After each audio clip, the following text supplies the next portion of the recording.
What's happening? Oh my God. What's happening? I don't know. Oh my God.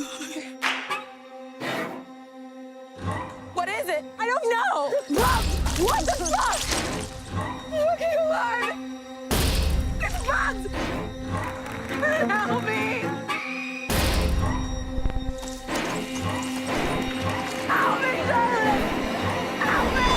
You know what you have to do?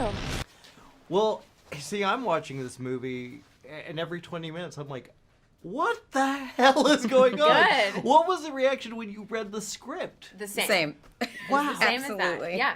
And in fact, I took notes in the margins trying to predict what was going to happen so that I would feel validated when I was right. And that moment never came. I was never right. What are some of the things you thought? I mean, I thought it was a contagion situation. I don't want to list them because because they give it away. Yes, but Never mind. there were so many things, and I think that's what's brilliant about the trailer as well, if you can even call it that. It's not a plot trailer. It's giving you a sense of the vibe and tone and just the scope of the world. But I think the greatest thing is that people see that scene and they think, well, I guess the whole movie's spoiled. And when you get to that scene, you're like, wait, what? Yeah. We're here already? Yeah. What is coming? And so I think that's one of the things I love about it. And the levels of emotions you guys go through, again, without giving anything away, talk about the relationship that you guys share.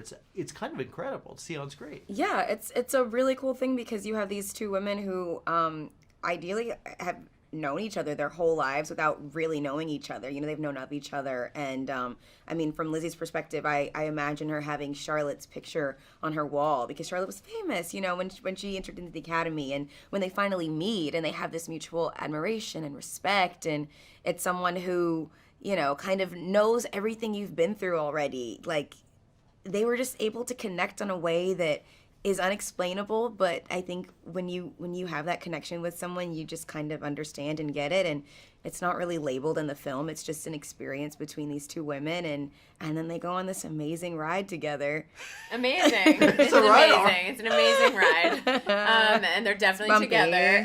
Yeah, I think as actors, it was such a unique experience in terms of its breadth. To your point, like, we got to do so much, and we got to see our characters in so many different situations, both like physical and logistical, but also emotional. That was amazing because in a movie, usually you're limited in that way.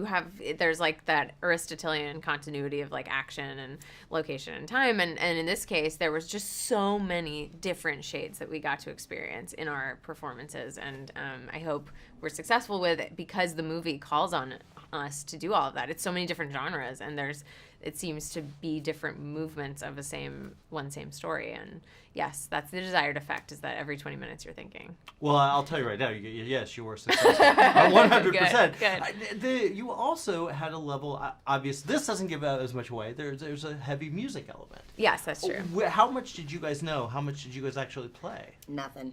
Before. Instruments.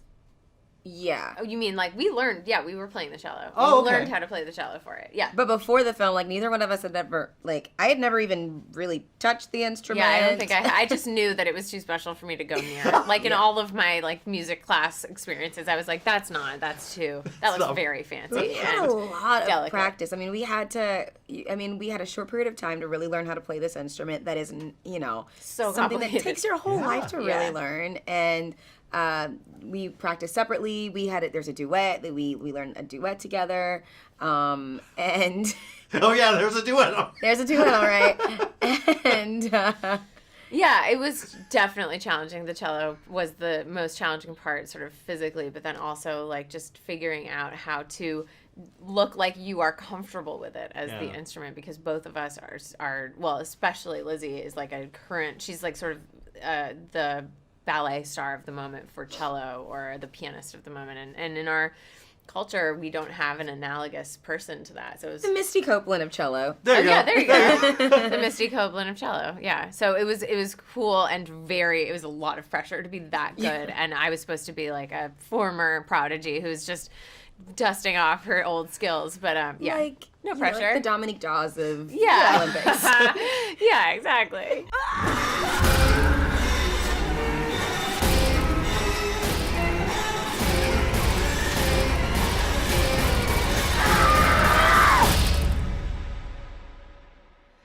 Well, you know what happens now.